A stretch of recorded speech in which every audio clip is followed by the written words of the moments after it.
We'll just brilliantly describe what's being shown on screen. Yes. Nothing. Well, there's people walking.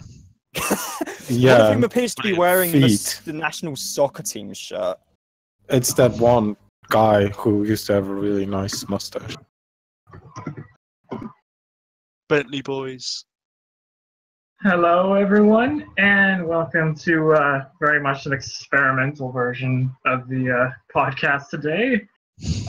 Thanks to the special nature that is the Spa 24 weekend. And we were getting started with some live commentary on the superpole session from the Total 24 Hours of Spa that's taking place. And joining me for this today is Rob.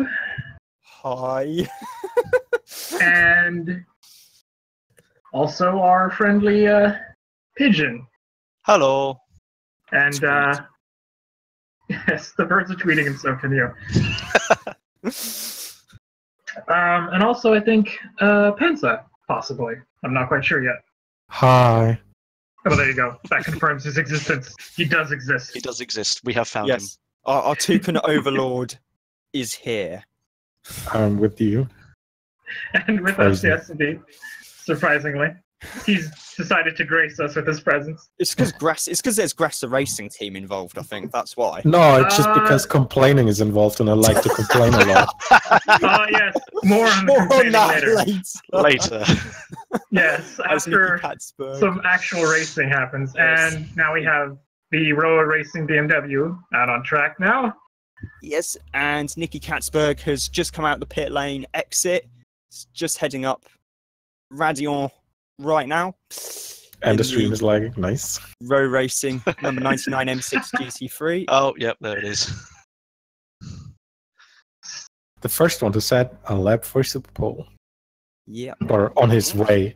On his way to set his lap now. And we look at Alexander Sims and their teammate. Wow, you guys are And behind.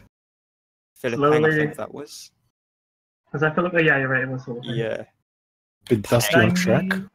Peng team. 99, yes. And, oh, yeah, that is quite a bit of dust being kicked up from the back of the car there on the circuit. And, Dusty track, so Yeah. just slowly getting up to Ooh. speed now. Ah, seems to be the tires are still cold since he's wobbling around to get some heat in it. Yeah. Pirelli's being cold? What? Yeah, and also, thankfully, with Spa, with it being such a long lap as well, there is plenty of time to get a decent amount of temp up in the tyres and also in the brakes as well for when you start your flying lap. There are a couple of big stops, especially at the end of the lap with the bus stop chicane and La Source as well. And the track temp is helping as well. We currently have an air temperature of 32 degrees Celsius. Yes, So the track is fairly warm. there is a pretty major heat wave here in Northern Europe at the moment, and I think you're all just complaining over nothing. Seems very fine to me. I agree Shut with up, you. American. Excuse You're me, from I live on the West California. Coast where it's very hot all the time. yeah, So, you're used to it. We're not. And your houses are built for heat. Ours aren't. Ours are built to keep us warm in winter when it's like -5 degrees and whatever. snowing. I just hear griping. Thank you. At least one who agrees with me. Oh, it's over 30 degrees. You're all going crazy. And And now, thankfully, the 99 has crossed the line to start his lap. start a lap, Finally.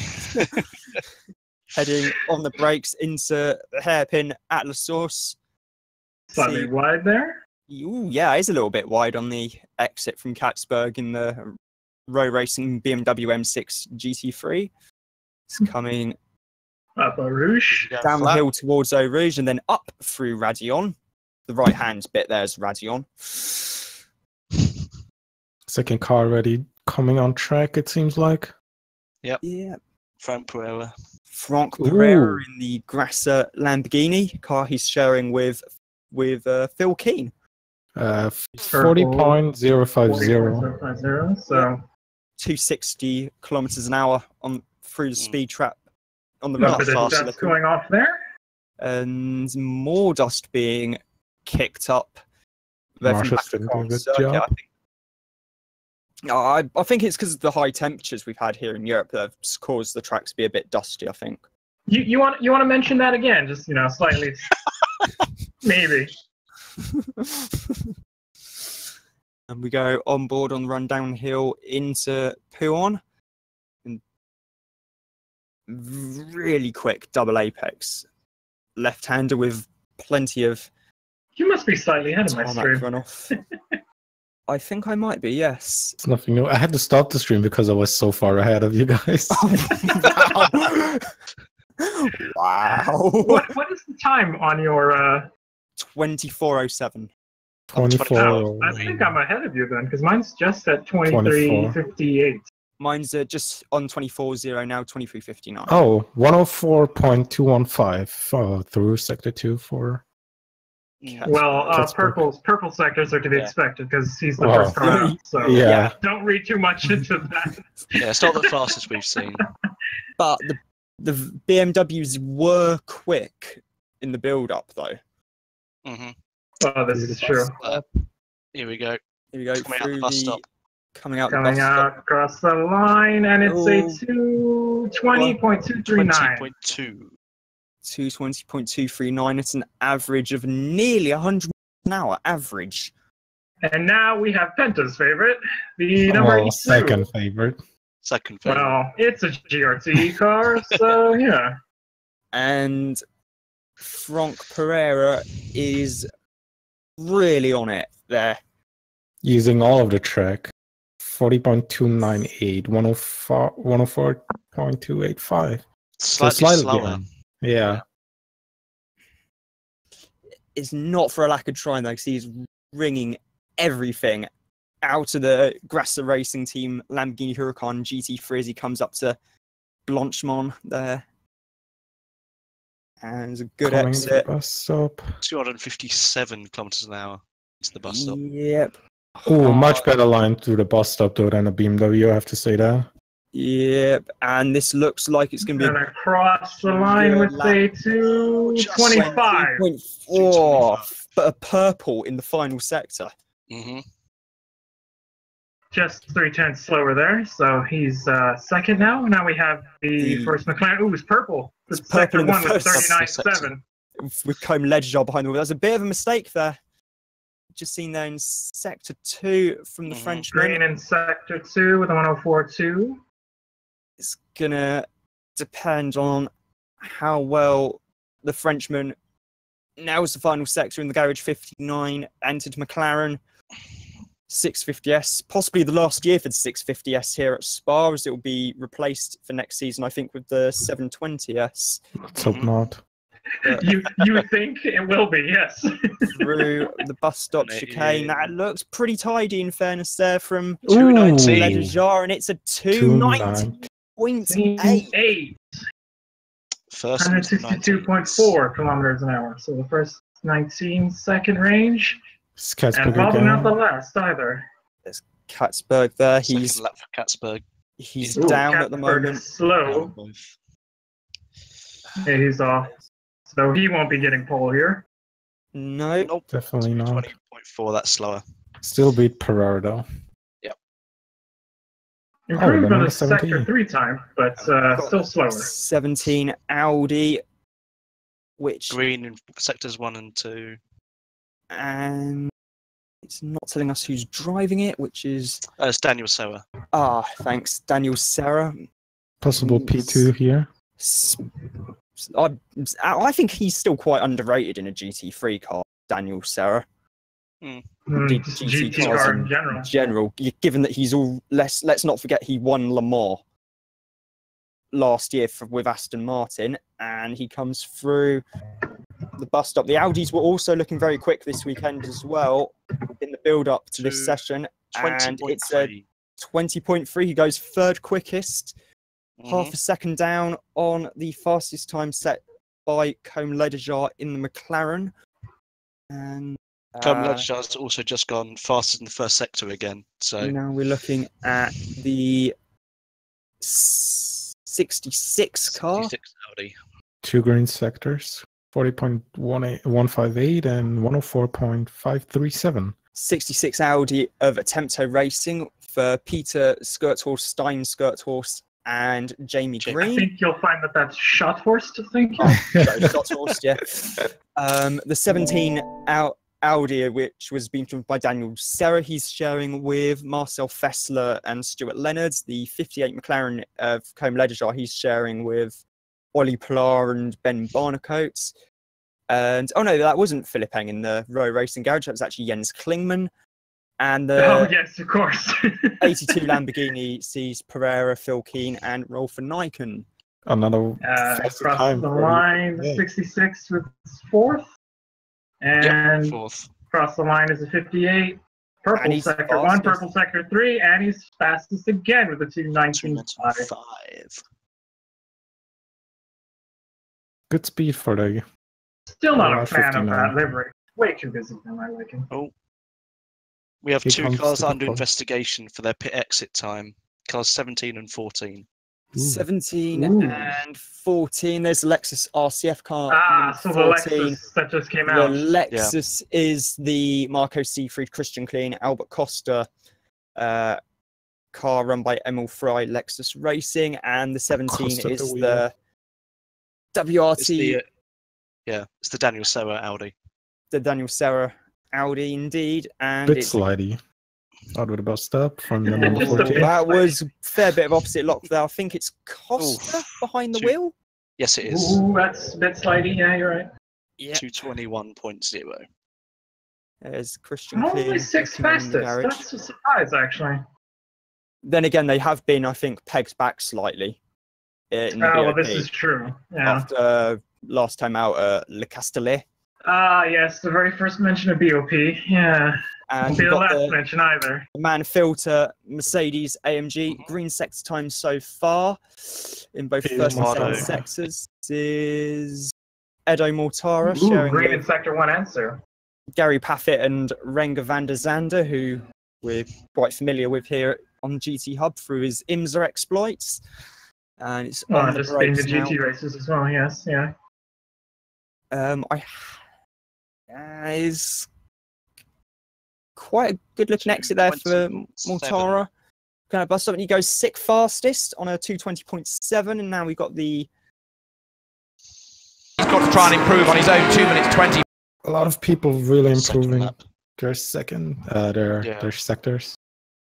I think they're just wanting to get a Oh, decent-ish so- lap in just in case. How many laps do you get? 3 or 2? 2 or 3, I laps. believe. It's Yeah, two flying because the laps. 99's already done, yeah. All All right. on board with car number 911 Porsche. Green first sector. 911. 911. Yes. Ooh, slow middle sector. Slow middle sectors over Fred Very Makovicky. Yeah, very slow. 2 seconds off The the car pace. he is sharing with. Keep in mind, this Roman car also Jamal. has a 10 grid swap penalty Yes, as well. it does. Car he's sharing with Roman Dumas, fresh off his win at Pikes Peak and Goodwood. And 2:25. Werner, 2:25. Oh, that's a bit slower than expected, but first lap, here we go. The 14's on a Yeah. second lap. Slow middle sector though for the 14. Mm. 104.4 Stop. middle sector. Yeah. It's not that slow. It's just slow. It's last. Terribly bad, yeah. Yeah, Topping but, the curb a little bit. yeah.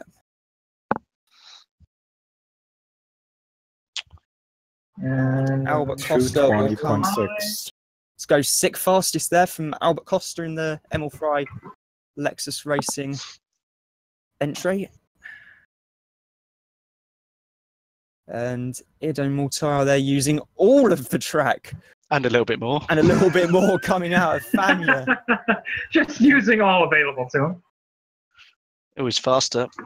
Sectors 1 and 2. This looks like it's a good lap from Edo Mortara here as he's on the run up the hill now to Blanchemont. 2 green sectors again. This might be a quick one here. That was good through Blanchemont. Currently 7th fastest, and he goes into the bus stop through the first part, through the second part, and a good exit as well. 5th though. 2:20.5. Moves up to 2:25 puts him 5th fastest, but it was a good lap there from Edo Mortara in the Ooh, purple in Sector 2 for the 62. Oh, hello. 62. Oh. Wow, yes, indeed. A 103.862. Maxime Martin is on it. Max, he is indeed. He's sharing the car with Oh, Oh, it's close. wobbly through the bus stop. 219.1 to the top Whoa. for the 62. Fastest. 3/10 clear. Venerable. This could have been a 218 easily. Yeah, he could have got 218 there. Easily. Oh, the 911's on his quick Sector 2. Purple in Sector 2. 103.74. 7. Oh, that's good from Makovici there. Third quickest for the 911. Oh, 219.649. Oh, nice wall art behind them. It's got nice arrows on it. wow. Here's Penta's favorite. Ooh, 63. It's gone fastest in the second sector. Fastest in Sector 2. Don't blink. 103.62. 103.6. I take it Mr. Bortolotti's behind the wheel. Yes, he is. Ah, right. Yes, that was. Well, the man that never blinks. It's his chance. We need a quick lap. Bolton, Mirko Bortolotti, yeah. yes. Never If fails. you need anything driving quickly, Bolton Mirko Bortolotti. Oh, here we come to the line. Clean run to the It bus is stop. 19.6 Ooh. for Bortolotti. For an opening lap, that is quick. Yeah. For an Only- opening lap, and massively purple in the second sector as well, And here we have Davide Rigon in the S&P Ferrari. Green in alongside. Sector 1. Or he's Oh, green alongside. in Sector Green 2. sector 2. Yeah, he's going to be alongside Michaela Loshin and Miguel Molina this weekend. We haven't Oh, seen so far. I don't think we've actually seen on camera the Mercedes AMG Team ACA ASP entry of Tristan Vautier, Danny Juncadeo, and Raffaele Marciello. I don't think that one's gone out yet. Oh, he's just almost got the 84 there coming to the line. Bortolotti's sharing with Christian Engelhardt and Andrea Caldarelli. 219.433, which puts him in With the second. purple By the Sector way- 3 time. 911 Porsche has had a lap cancelled. We don't know which one. Ooh, But which it's had a one? lap Yeah, cancelled. that's the key. Has it dropped back? Because if it's not third, then And this is not looking 62 went slower. good. That's slower. Yeah. Slow. I in don't both- think it was going to get better than that first lap. No. Here we go. 63's back on it. The man that Green never Sector blinked. 1, 40.212. through. Just Picking up a coming little bit in of dust there through Sector Fania. 2. Really chucking the car around, using all the track that's possible. Oh, he's on it now. Really he's going to get a quick hustling lap that. now. Oh, slow in sector 2. Yeah, so sector 2 then. Oh. But then again, Only like that's about all 3 relative, given what he done earlier. That is Yeah. 103.972, still a good second. 97. time. Slightly slower than his personal best. A bit of slide through the bus Oh. stop. Lawrence Oh, he's getting Vanton's gone after it, though. fastest in the second sector. Hang on, Lawrence Vanthor. Yeah, in the 117 Porsche. The Team Bernard. Team 75 Yeah. Bernard car. Oh, there he is. Right as you say that. But Vantor's sharing with Timo Bernard and Bamba. Still slower than the 63 though, Yes. putting in its 6th place. 2 green sectors for the number 4 Mercedes. Keep in mind this is the number 4 that's delivered for the charity that was set up in Lincoln Park's singer honor. What's his name? Chester Bennington. Bennington, yes. Eighth, only 8 for the number 4. Ooh, fastest middle sector, 103.631 for the Davide 72. Regan. David, are you gone? It's gonna be And this is going to be quick. First, 219.100. 219.1. One dead. Elation Wow. there from the S&P crew. 800ths faster than the 62. Wow. Maro Engel is currently in the Black Falcon car. He's sharing with Lucas Stoltz. Here comes a thick boy. Oh, here comes the first of the Bentleys. Oh, green in sector boy. 1 and 2. I think it's the only Bentley as well.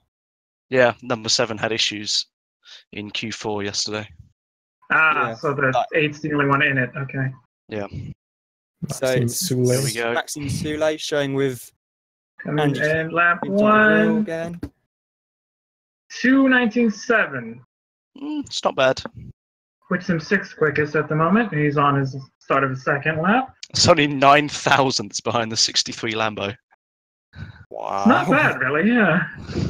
And also, it's the first time the Incredible. new Bentleys run here at Spa. Run at as well. Spa, yeah. First time. Ooh, quickest. Not quickest, but a quick sector 1 for First the sector. 117. Oh, slow. Sector 2. That's slightly slower there. It's gonna Lawrence put Mansell. a damper on this time. So the 911, the 117 Porsche will not be getting pole here this lap. Coming to the end here. Ooh, getting slightly sideways there. Oh, yeah. Oh, my word. wow, jumping the curve there. Whoa, That's that's gonna big. be Whoa. a lap deleted there. Oh, that's not gonna. It's a bit That- Larry heading into the bus stop. Ooh, Yeah, same not with the Audi. surprisingly, he was slow there. Ooh, 29 was Just- wide. Whoa, that's very wide.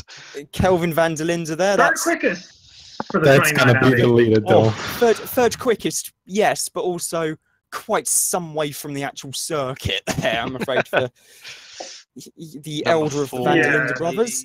Number 4 coming to the line now. Good first sector, slightly 10. slow in the middle sector from Arrow Engel. 2:22.09, so that's 2:20. 10th quickest. Yep. Here comes the number 1 Audi. And The the very Audi-esque livery on the number 1. number 1, yep. Ooh, Dries Van Tor in green. the car. Dries Green van sector Tor. 1, purple Purple sector 2. sector 2. Wow. As Showing we with Alex. expected. Dries is showing with Alex Rebels and Chris This could Meese. be a 218 here. This is a the la- quick lap. Yeah. The Landskai's the van der Linde brothers and Jeffrey Schmidt. And this is looking very good through Blanchemont for the number 1 Audi. Yeah, If he can keep it this tidy, is a flyer. This is going to be a quick lap here. Ooh, Ooh, slightly sideways there. first 218.68. 218, I told you. 6:05. Sorry. wow. 6. Here comes the number 8 Bentley. Oh. Slow Q2. Number Quick 8. Q3 though. 8th for the number 8s. For the 2:19.773.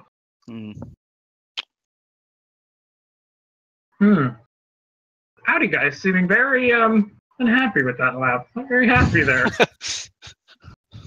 Don't know what all that's about. Here comes the green Audi, the number 2. Green 2. sectors 1 and 2 with Green Nico- paint on car. Nico Muller. Nico Miller. Yeah. Yeah. He's sharing with Robin Freins and Rene Rast.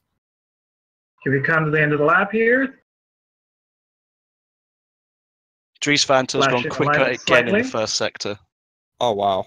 And the 2 39.5. is 6th, the 2:19.551. So starting the second lap. Oh,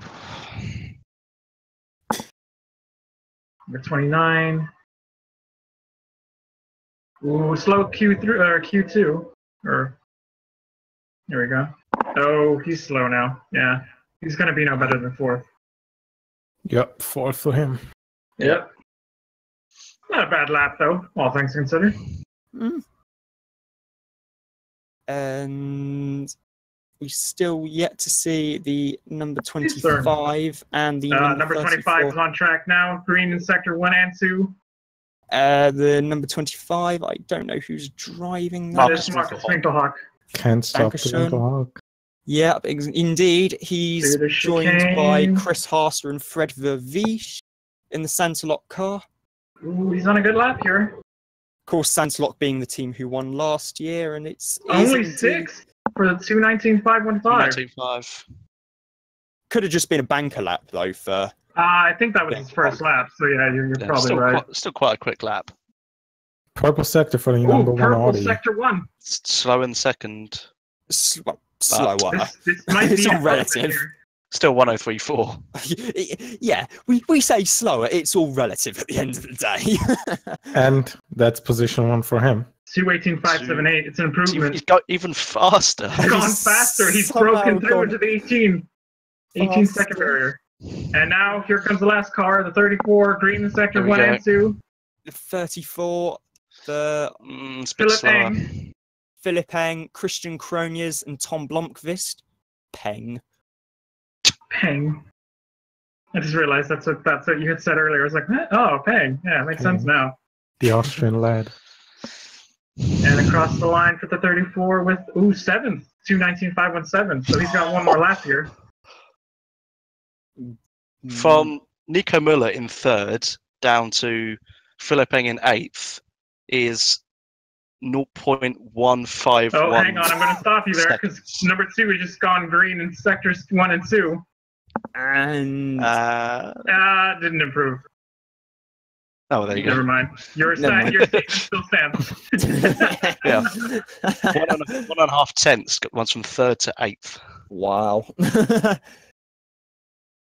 Yeah, here we have the 25 again. Green in sector 1 with 39.8. Ooh, slow in second one with a 104.7. Slower than his best. See if he can make a faster sector 3 here. Looks rather smooth though, so maybe he has some time left in it. It is Marcus Winkelhock at the wheel after all, so if anyone can wheel out a lap time in an Audi, it's him. Indeed. He's coming to pits. He does not complete his lap. And he has So he'll indeed stay pitted. 7th. And now there's one car left on the track. That's the 34. Slow in Q1. He's not gonna be on pole. And in the 2nd sector as well. Ooh, he's dropping wheels everywhere. Oh. Fair bit of dust being kicked out. Nearly all 4 wheels off the track at the exit of Fania there. For the He's getting after it now. Let's see here. What's sector 2 going to be? Slow sector 2, yeah, not surprisingly. So, yeah, this lap isn't going to be completed here. I think he's probably just going to bring it into the pits at this point. And there we go. Audi and Aston on the front row. Audi Aston Martin front row for the 70th edition of the Total 24 Hours of Spa. Speaking of the Total car, he's coming across the line. The Total Quartz backed car. And he is actually completing his lap. Well, I mean, might as well, really. Yeah, might as well. Bit of extra data for the engineers. Really shocked, though, by that lack of speed from the pole-sitting car there. Only 8th quickest. So it is an Audi, Aston Martin, Audi, Ferrari, Audi, McLaren, Audi, BMW. And if the time chart changes here, I can tell you 9th and 10th. So Should be a Porsche and the... It's 911 Porsche and the 63 Lamborghini. Thank you very much. Damn it, the symmetry's ruined of having Audi, Audi, not an Audi, Audi, not an Audi, Audi, not an Audi, Audi, not an Audi. There's only 9 Audis in the race, so, I mean... True. There are more Lamborghinis in this race than there are Audis for once, which is surprising to me, actually. Here we go. So it is Audi number 1 first, the 218.5. Second is Aston Martin number 62. Third is the number 2 Audi. Fourth is the 72 Ferrari. Fifth is the 29 Audi. Sixth is the 58 McLaren. Seventh is the 25 Audi. Eighth is the 34 BMW. Ninth is the 911. 10th is the number 63 GRT Lamborghini. And the 88 Mercedes didn't do a lap for whatever reason.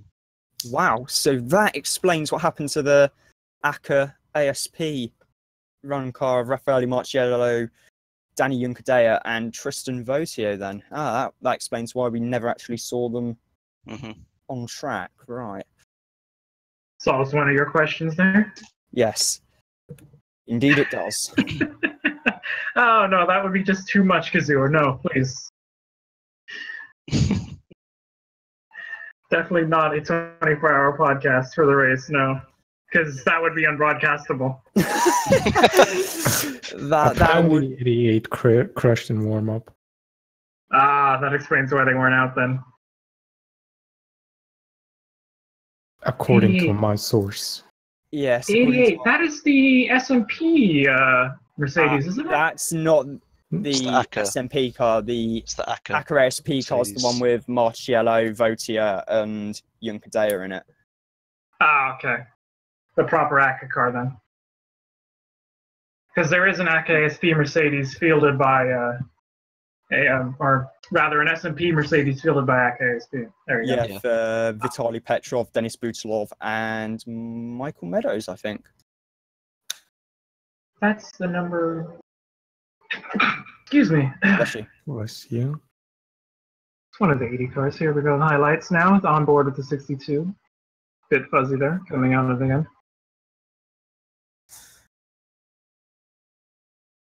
Quite an amalgamation there for the our motorsport guys. Combination of the AR Racing and Joda and Arden to make that team. So, yeah, there's a brain trust definitely there. Yes, and I think that might be Norbert Haug. I saw in their pit garage as well. Really? That would be surprising. Been a while since we've seen them. Him lurking in the back of the garage. And up to TV. Oddly enough, I had seen something about Aston and, speaking of Norbert Hauge, the guy who headed the DTM for a program for Mercedes is involved with that program, I think. And he's potentially bringing Aston to DTM. That would be Ulrich Fritz. I think guy in charge of HWA. Yes. Who are I don't also, know how to agree with that, but apparently it's a thing. Yes, and HWA moving into Formula this upcoming season. Well, now that's over. Shall we move on? Yes. Why not? Yeah. I don't need this open anymore. There we go.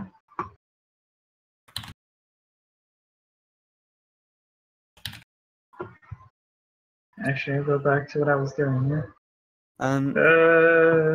Did you want me to go through the rest of the grid? No. No. I was going to say Do the rest of the top 20, though, because, you have to round out the... for sure. rest of 21st on the Superpole, grid yeah. is the GT Sport Motul Oh, Team no, RJM. Superpole. Rest 11th of through 20th, please. Oh, sorry. I just had to quickly mention Nissan there. So 11th place was the Bentley. Bentley, yes, and oh god, I need to get live timing up. I mean, I've got it up so I can do it already. if you want. Yeah, so Yes, I was looking at the please do. combined qualifying results. Of course, you were doing it wrong. It's not a surprise. Oh man, first use of that button. Well, you said we could use it if I used it on myself, so. Oh, this is true. Fair enough. All right, we are entrusting Pigeon with the reading of the rest of the. Okay. I was going to say, I've just got it up as well. Too late. I've entrusted Pigeon to do it. Okay.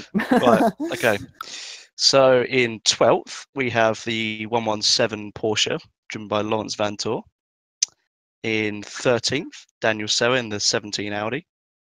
In 14th, we have the Mauro Engel number 4 Mercedes. 15th, we have the car that went out first, the 99 BMW, driven by Nicky Katzberg. Then in 16th, Jamie Green in the 66 Audi. 17th, Eduardo Mortara in the 84 Mercedes. 18th, Frank Pereira in the 82 Lamborghini.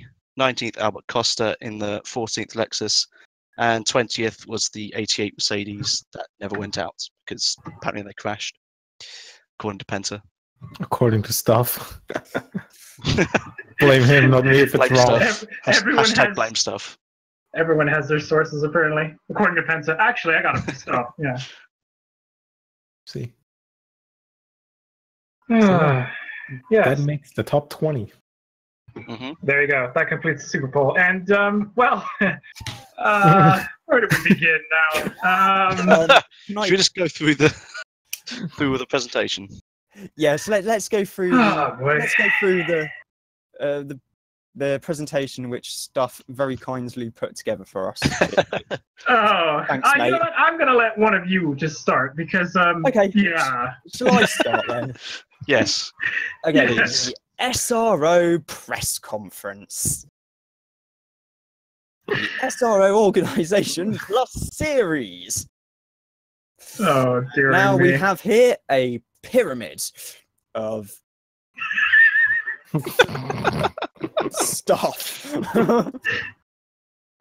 Oh, It's got some teams championships, some stuff for yes, manufacturers, the some lovely stuff for pyramid drivers scheme. to win, including their own Can we just stop and look at where they have things organized on this pyramid of things? Oh, How is the Throwing World absolutely. Challenge beneath the Blancpain GT Series Asia? That is unacceptable. How is the World Cup above Blancpain GT and the World Challenge? Oh yeah, it is.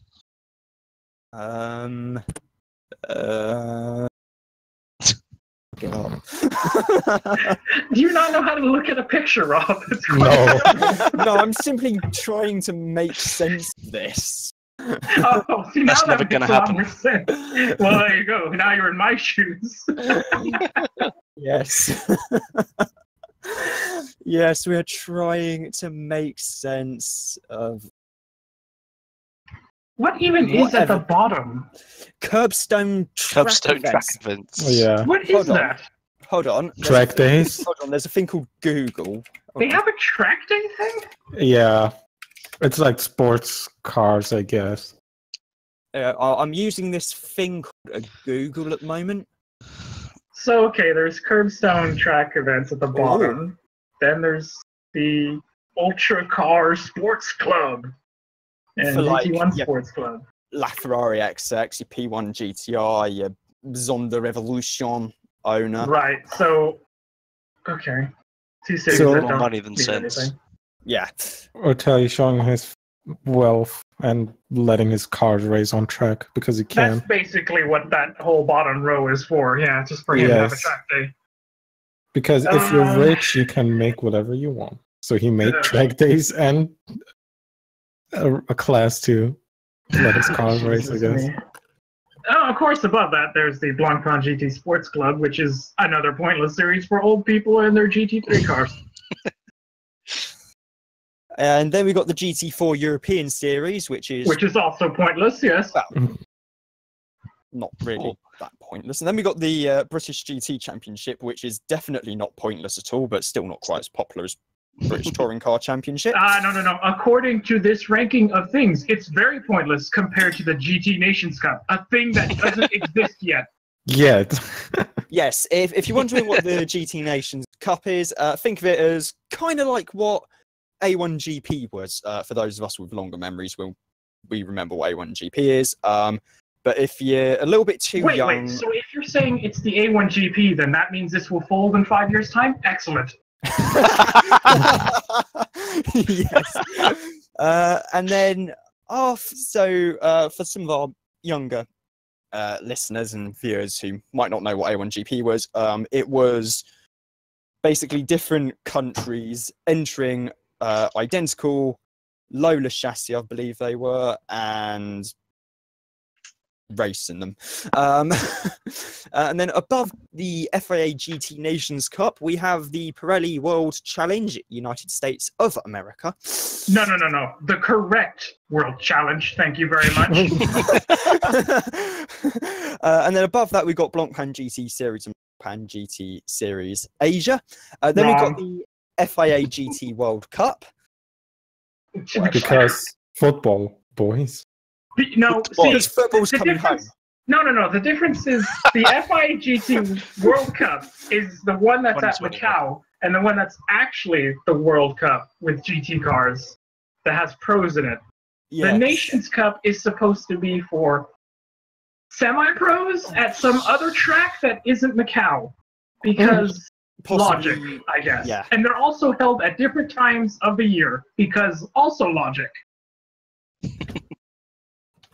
Well, the Nations Cup really should be the World Cup because I don't know.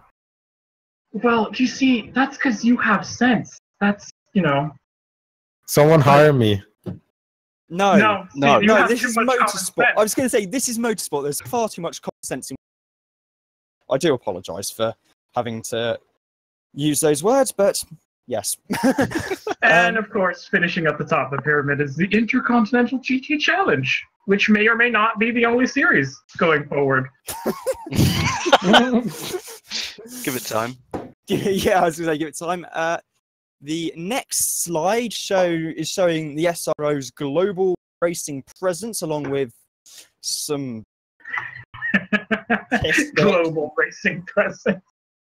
of, well, stuff. We have like 23 GT cars, average number per round.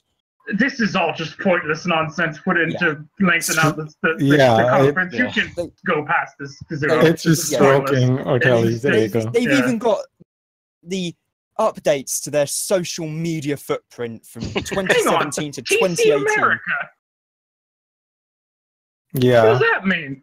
I have no idea. I think it's What, America? TC America. Oh, This is also the pointless. TCR series or something. I think he's just counting the cars that he won't allow in going forward in World Challenge. Yeah.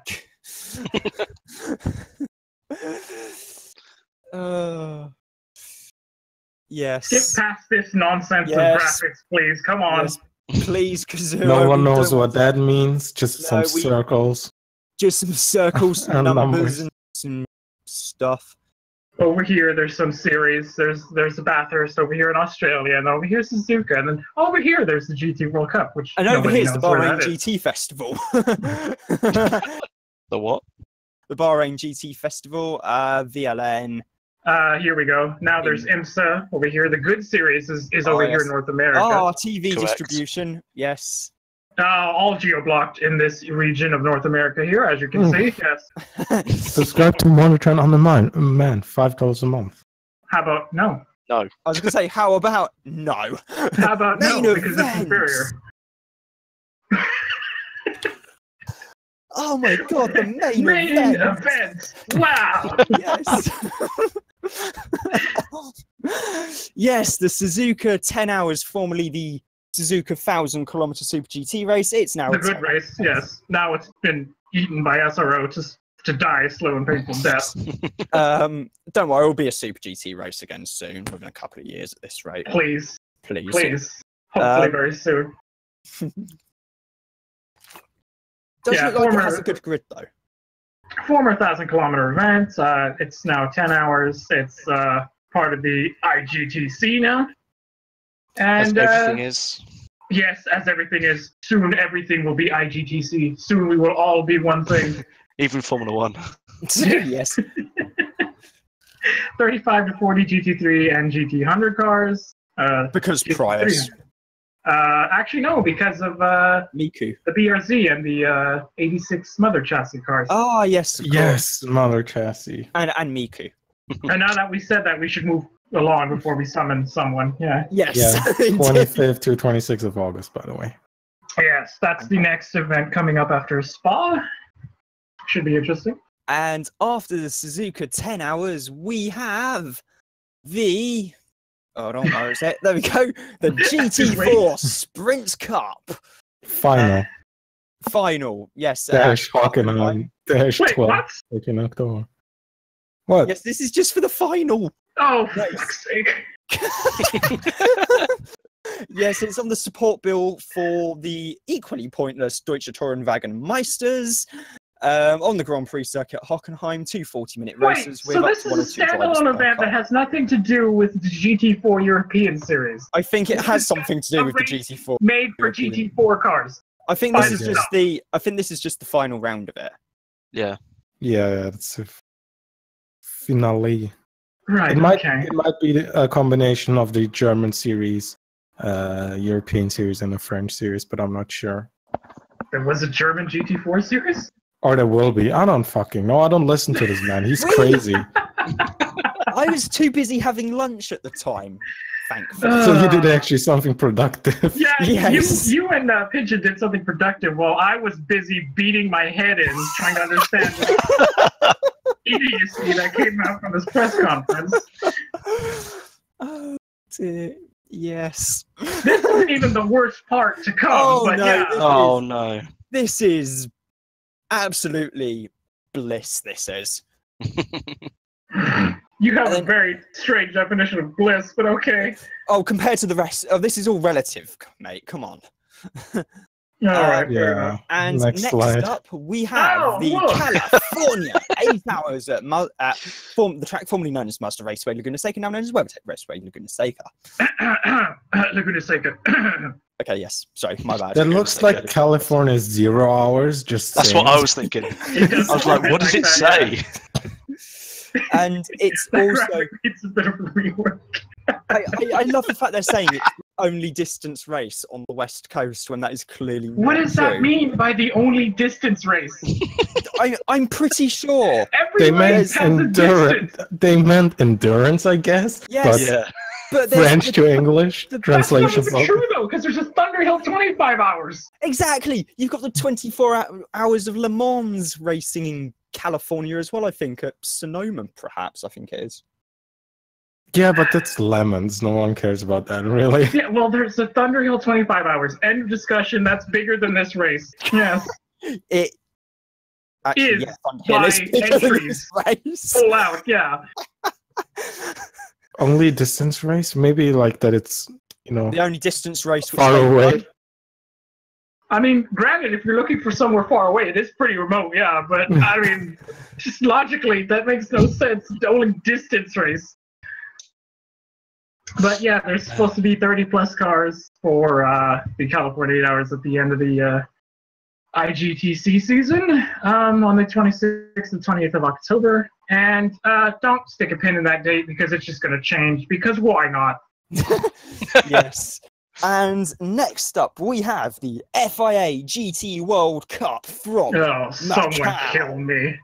The race that's most likely to end up with half the field being eliminated in a multiple pile-up. Only Ooh. half. That's So you optimistic. mean a Macau race, yeah. Yeah, or the race winner crossing the finish line, sort of, kind No, of, slightly no. upside See, that down. can't happen again because that's Lawrence Vanthor's thing. No one else Yeah, can be he- upside down and win. That's his thing. Technically, Dieter Questa did in a DTM race at Avis for Yes. BMW back in the 90s. Ah, but he wasn't in a GT3 car or at No, Macau. but he was in an E30 M3, I think, which is... Oh, He fair was. enough. Yeah, never mind. then. So we let Dieter Questa off there because it's Dieter Questa. He came before, so yeah, never mind. Lawrence He was Vanthor the was copying. trendsetter. Yeah, you see, exactly. Dieter Questa is a hipster, mate.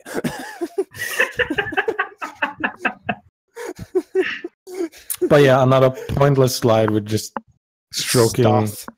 his ego about how many spectators. 80,000 spectators in 2017. Okay. Well, that's because most people are they there must for be the employing Formula Silverstone counting. Yeah. Silverstone man. And now we come to the FIA GT Nations Cup No, from please. Bahrain. What even is this? No, we someone don't else needs to understand do this. this because I don't understand this nonsense. Okay, I'll do it. I actually like that one, to be fair. But what is the? No, I'm gonna just recuse myself. No. Actually, come to think of it, what is the point of this? It says here But- 2 drivers per same passport, nationality, 1 car per nation, but Yeah. semi-pro lineups. Yeah. Oh, wait, semi-pro? Then it's kind of stupid. Thank you. He's finally arrived at the conclusion. Wait, why does it say semi-pro? It doesn't say, but it has been known for a little while now that the GT Oh. Nations Cup will be The whole semi-pro. point of the Nations Cup was that they wanted to. Okay, this is the brilliance of the FIA and SRO's thinking here. The World Cup constantly had crashing at Macau, and they said, there's too many GT3 cars here. They keep crashing.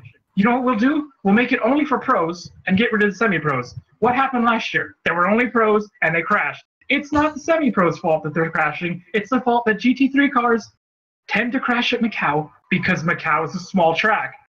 Well, it's very long, but also pretty narrow in place. It's very narrow. How about I mean, that? some parts of Macau are about the same width as the road outside my parents' house. It's very narrow, the track. It has nothing to do with the drivers there. It's just that they were blaming someone, so they kicked out the semi-pros and went, we'll give you your own place, except we won't have it at Macau. We'll have it somewhere else. And We'll have it in different time Bahrain. of the world. Yeah. Can we just? I think we've all just come to the conclusion that this is. It's a 5-year agreement with the FIA for the event, and apparently it changes every year. So this year it's going to be in Bahrain. Next year it might be somewhere else. Who knows? Lagos. Maybe if it survives a year.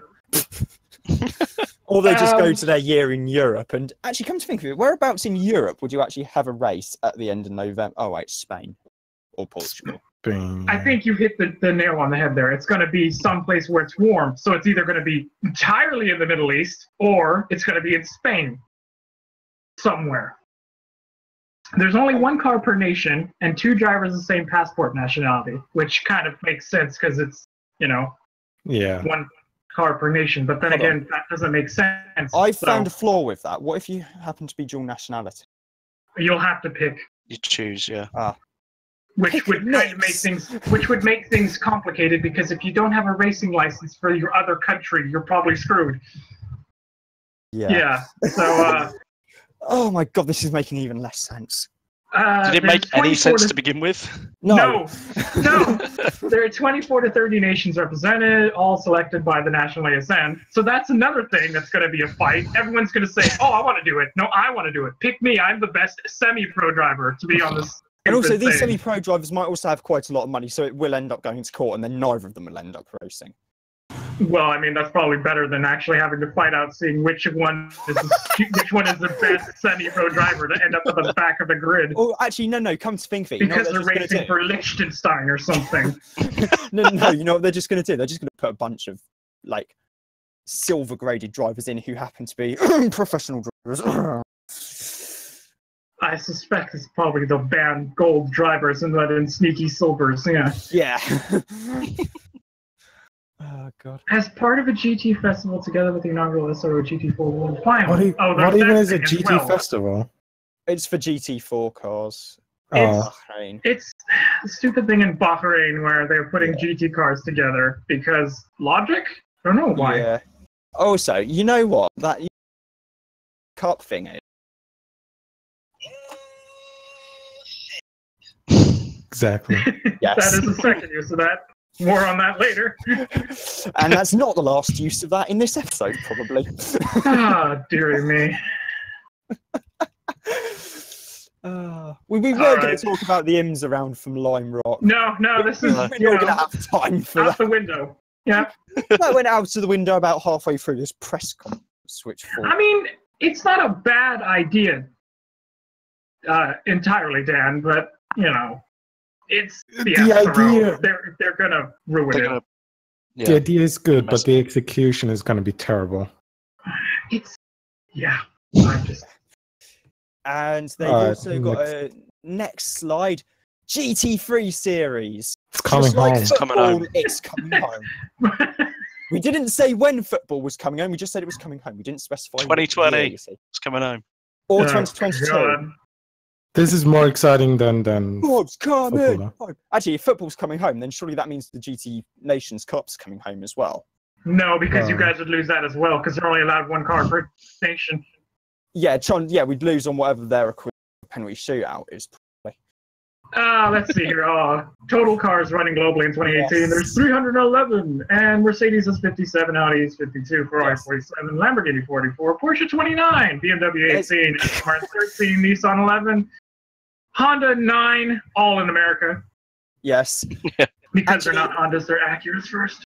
The funny thing is that Lamborghini, Ferrari, Audi, and Mercedes have got more cars running than there are GT cars. In fairness, I don't think the Audi should count as much because they run their own single make series that are based on their GT3 cars, so that doesn't count really. Yes. That shouldn't count. Because I think Lamborghini does the same thing almost, because Superchargers are technically GT3 cars almost. They're nearly but not quite GT3 cars, more powerful, less aero. They haven't counted that. Strip away the differences, it's pretty much a GT3 car. But moving on past this, please. Yes. Yeah. Next one. Next one. The Blancpain GT series. Yes, they're returning It's coming home. The Sprint Series is coming back to Barcelona next year, and it's visiting. No one cares about Barcelona, though. No, yeah, nobody cares about Barcelona. visiting- Get rid of Barcelona. They're visiting the Red Bull Ring, though. Yes, finally, a good track. And the Endurance Cup's returning Okay, to no, the hang on. I'm gonna bury this now. Just gonna ruin your excitement for a bit here, Pensa, because there's still a limited grid of 26 cars.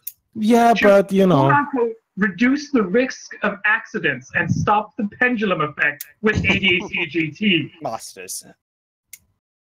which makes no sense to me. What pendulum effect? You're That's what I capping was the cars at 26. More people were going to GT Masters anyway. What are you hoping to achieve by capping your entry on 26 cars? See, You barely got 24. I'm only happy 16. that I don't have to go to the shitty Hungaroring to see Bompan anymore. Because that track is fucking terrible, and I don't know why they ever choose it. In other news, the Endurance Cup is returning to the Nürburgring. Where it should have been, instead of Barcelona. Yes, British GT Championship has 7 events, as usual, That's and normal. GT Club has been reduced to 5 events. What is the point of the sports club? It's for drivers like Vadimco, guy. It's for rich, fat people who have GT3 cars and no talent to be in an actual series. Well, Vadim let him. You will also be fat and rich at some point. Yeah, except I won't be driving the car. I'll have someone else drive it for me. Yes. Because I have sense. We got the series yes, calendar here up we go. here. Series Start off calendar. Endurance at Monza, Sprint at Brands. Well, technically it starts with testing at Ricard. After Brands, Endurance at Silverstone, Sprint at Red Bull Ring, Endurance at Ricard, Sprint at Misano, Spa Test Day, Endurance. How do you know the difference between the sprint and the endurance ones? Because it's Endurance always at the same every Nürburgring, year. Sprint and then the final 2 sprint rounds, the Hungaroring and in Barcelona. drop the That's pretty good. I Hungaroring. would not have known the difference. It's because the Endurance Cup's literally the same races every year. Yeah. Oh, in fairness, that would work. Yeah. Yes. What do we have next? And So next actually, yeah, the Red Bull Ring's the only change then, isn't it? replacing Zolder. And Nürburgring. Oh yeah, they dropped Solder. Oh, just skip past the sports club. Nobody cares. It's the sports club. It's Pointless. No one British cares. GT, yes. Something which Pigeon and I do care about, probably. Yep. Alton Park. I'd watch it if it wasn't blocked to me for some unknown, inane reason. Snetterton for round 2, Silverstone for round 3, God knows where for round 4 because it's still to be announced. Spa-Francorchamps for the away day for round 5. Still don't And then- understand why they do that. Yeah. Oh, yeah, So Spa, British. They don't that even British stream it. thing. It's because it's not too far from. It's not too far to get to from Calais, and also half the British GT field also ends up racing at Spa anyway. Yeah. Actually, I think I figured out why they go to Spa. It's because they need the cars already there for the next weekend. So Yeah, true. And then the series ends at Brands Hatch on the Grand Prix circuit, and then Donington Park in September. right. And now the Blancpain GT Asia has. Oh God, someone They- kill me. I don't care. They've got. They have to have one driver who holds an Asian passport per car, and they're going to be racing in South Korea at Yonggam on the older. I like how they couldn't even be bothered to write a proper slide themselves, so they just wrote Asian GT. Yes, the Blancpain GT Series Asia. Even they themselves don't care about it. It's Sepang, Buriram, Suzuka, Fuji, Yonggam, Korea. The and race then in Korea is Yonggam. It's the F1 Yeah. track, the only Yeah. track in Korea. We all know where it's going. no, there is another track, Inje, which held Asian Le Mans Series like. And then You there's just randomly pulled out another South Korean track there. Well done. thank you. And then there's Shanghai. And now we come to Forza's favorite series. American. Hang on, it's slightly deleted or delayed here on the stream. Oh, Because it was a bit slow. Forgive yes. him. And Hashtag next blame up, Kazua. we have America and the American GT. It's not just.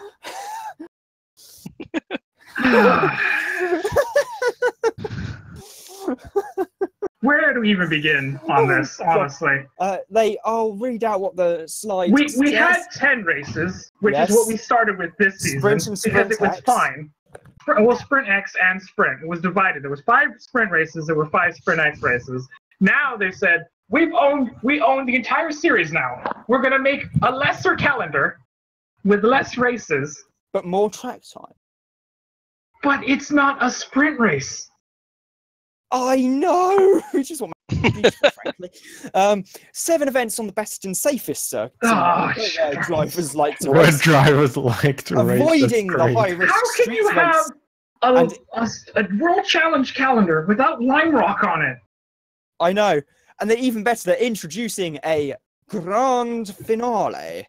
Oh, for fuck's sake. And the rumour is it's going to be held at Las fucking Vegas. Oh, Christ. Someone killed me. Yes, that was everyone's reaction. How? Las Vegas. They went from 10 races to 7 races to a worse calendar from what they had before. And then they said it's still a sprint race calendar, or still a sprint race format, but there are 2 races now. And they're 90 minutes each. With refueling and tire changes. And that means there's going to be 2 drivers. That's not sprint racing. Unless you only use 1 driver and keep said driver in the car for all 90 minutes. But that's not how it's going to be, because it's the SRO rules. You're not allowed 1 driver cars. You're going to have a second driver, so it's not sprint racing. Oh my god, I am shook. I'm shooketh. They're also saying about the adaptation of the successful European 2 3-day format for GT3 and the reinforcement of sporting staff. Basically that says we've taken over Pirelli World Challenge. We're sacking all staff on Pirelli World Challenge and putting in our own people. Yes. In other words, Alan Adam is going to be racking up quite a few air miles. The calendar is COTA in March, VIR race official in the world is going to be in charge of World Challenge. And that's saying much, because you couldn't go much lower than they already were. Yes. Yes, I know. It's COTA in March, Virginia International Raceway. Hang on. How is VIR more safe to go to than Lime Rock Park? They're about the same safety level-wise. But they go there instead of one or the other. Next up, it's the international trip. Well, across the border. To most sports. Then they, for some reason, in whoever thought they want to go to Sonoma, where everyone will be boiled alive like a salted peanut in June. Yes. Then break for the drivers to rehydrate for about 2 months. And then it's off to Watkins Glen at the end of August, start of September. Then it's off to Road America a bit later on in September. And then after that, it is Le Grand Finale. Don't. Just move on. No. I'm talking about this. Just move on. Good question. Where's Road Atlanta? Yeah, where is Road Atlanta? Where is all the good stuff? They've never raced at Road Atlanta. World Challenge has never raced at Road Atlanta. However, the emissions from the schedule are Lime Rock Park and any other good track. Long Beach. That they went to. Long Beach is the main thing, because they're losing the crowds. Long Beach and St. Pete have been omitted from the calendar. And those are the 2 events they share with IndyCar, where they actually got a crowd.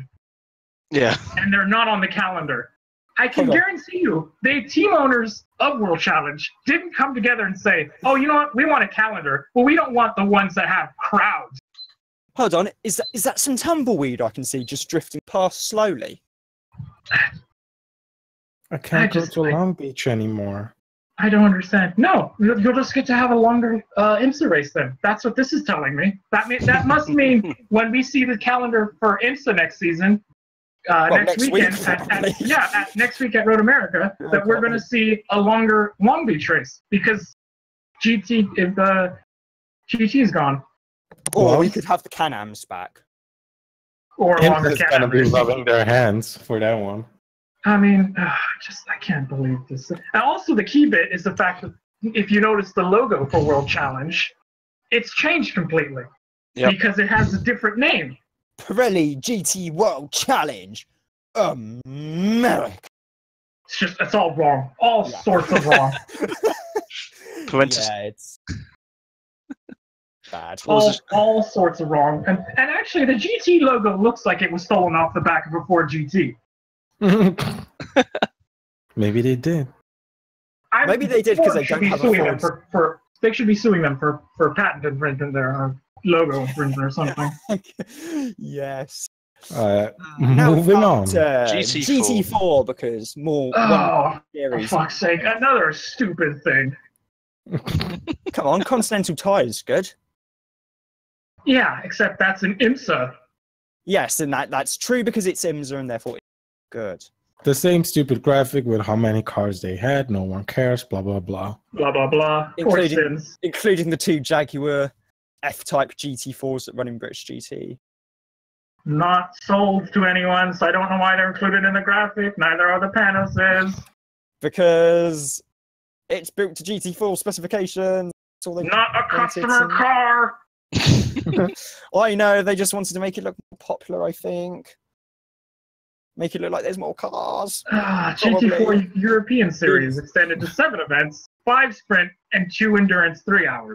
Okay. And all 8 events are going to be part of Blancpain GT Series weekend. Like, yeah, because apparently what map is that? 5 7 plus 5 is 7 plus 5 is 12. That's 7. Sorry. So well done. 5 plus 2 is 8.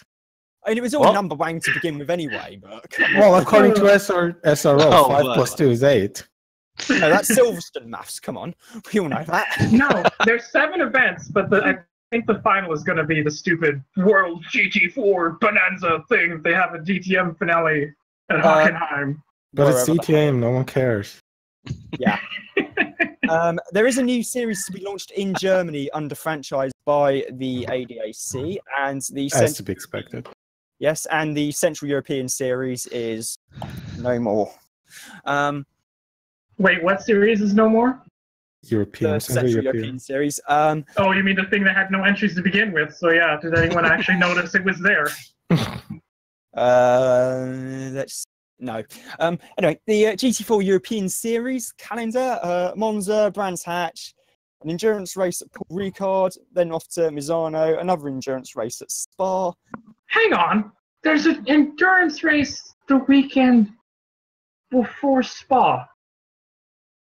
Is it? Yeah, because it says July 20th to 21st. That's the weekend before the Spa 24 hours. Oh yeah, you're right. And yeah, because they race with British GT, don't they? Yeah. Oh, of course. So the thing that'll actually be worth watching is it going to be streamed? Of course. Figures. SRO logic. Yeah. Yeah. Hey, but we get GT Sports Club instead of 24 hours. Yeah. And then after Spa, it's Nürburgring and Barcelona. Really wish I had. Just no one cares about Barcelona. I know, it's so painful. Anyway, the French GT Championship, GT4 France, their calendar, Nogaro, Po, they're off to Lebanon instead of Dijon, then off to Spa-Francorchamps, Magny-Cours. Ah, yes, the most French of things, Spa, yeah. Yeah. Ricard, yep, very French indeed. Asian GT4 to be launched in separate grids from the Blancpain GT Series Asia, but within the same meeting. So they're splitting the series. Okay. What are you reading? The next slide. The Asian GT4 slide. Oh, you're ahead of me. I'm using the actual stream. It's for Asian nationals and residents only, and it's strictly for amateur drivers. Why does there need to be a standalone Asian GT4 series? Because just why not? Stick them in Blancpain Asia. Job done.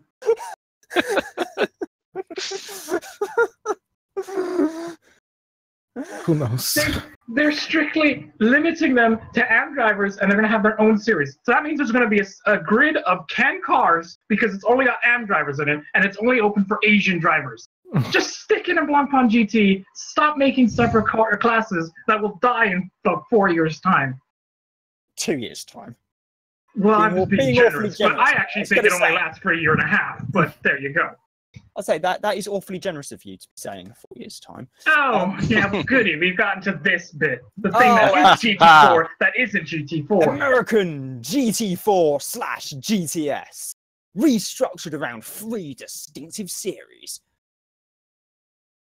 What? This makes no sense. Why on earth have they decided to carry forward GTS as it is now, but then miss about with GT3? And there's more GTS races than there are actual GT3 races, and there's actual sprint racing. Logic. This makes no sense. Yeah, it's to carry the DNA of the current Pirelli World Challenge GTS class, 8 events, 1 driver per car, up to and including gold-graded drivers, and then to grow the market, there will be GT4 America Oh my East god. and GT4 America West. No one 5 to 6 is going each. to show up to a split grid of only GT4 cars. I know. It's using the current 2-driver format limited Where to still did Pro they Am get and this Am. math that showed that they were going to have a split thing where they have West and East, and there's going to be cars for both classes, and they're going to race for titles that don't have an overall title overall? Because if you race on the East Coast, you get an East Coast title, and if you race on the West Coast, you get a West Coast title, but you don't get an overall title for being GT4 America champion, which makes no sense at all.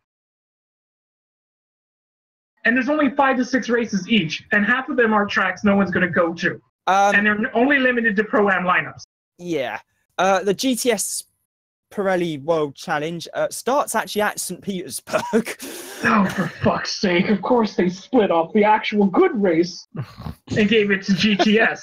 Yes. Then it's off to VIR, Mosport, Sonoma, then Portland. Why? And then Watkins Glen, Road America, and the grand finale, wherever the hell they can be asked to show up. Why isn't Portland as part of the stupid main schedule?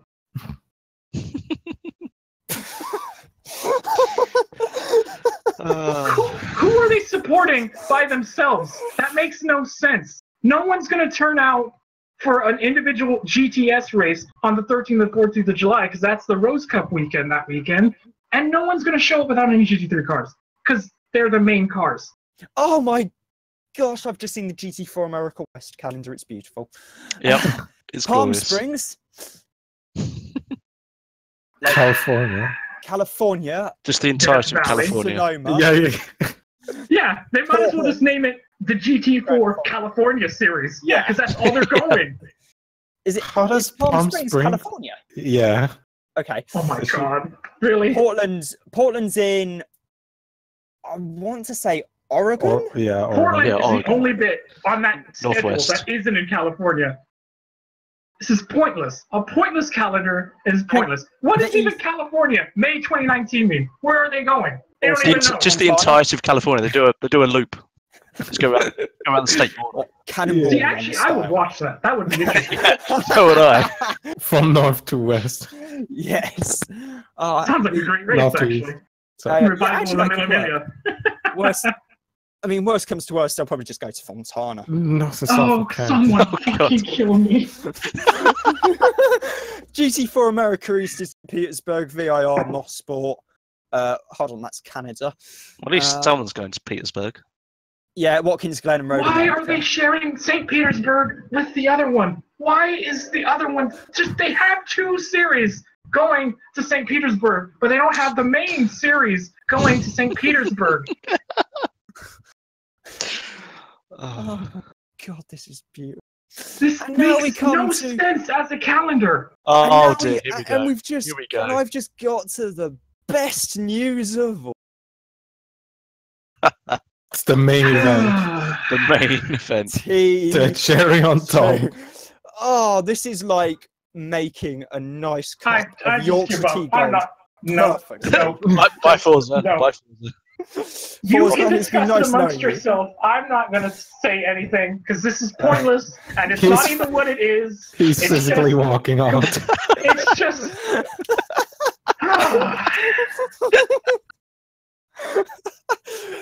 Actually, do you want to know what this GT2 category sounds like? It's not GT2. It didn't work that time, for God's sake. Right, It's not GT2. Hold on. I'll have something to sum this up.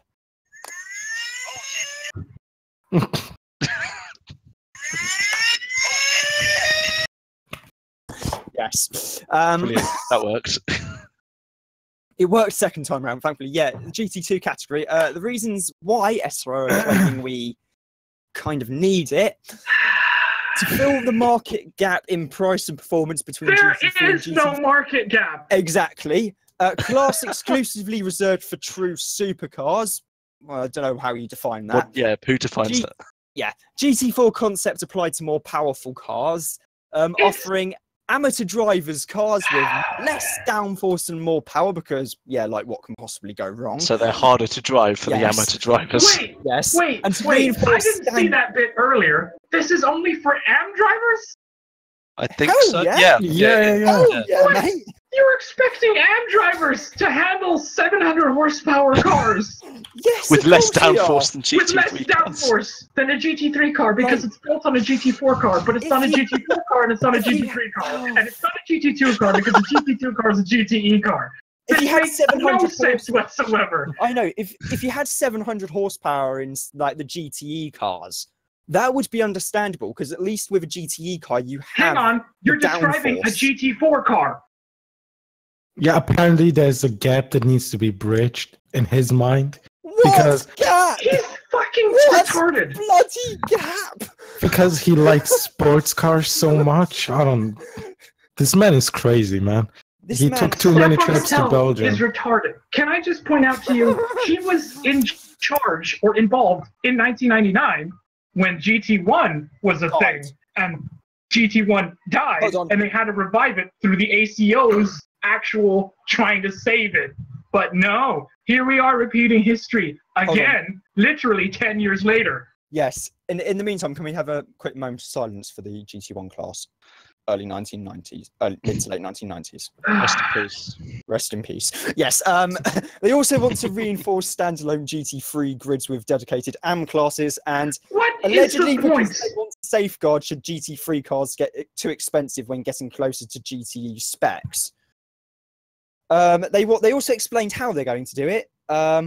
Weight/power of +/-2.1. Limited about- aerodynamic That's developments. about 1.5 tons. If Yeah. they go Oh for my.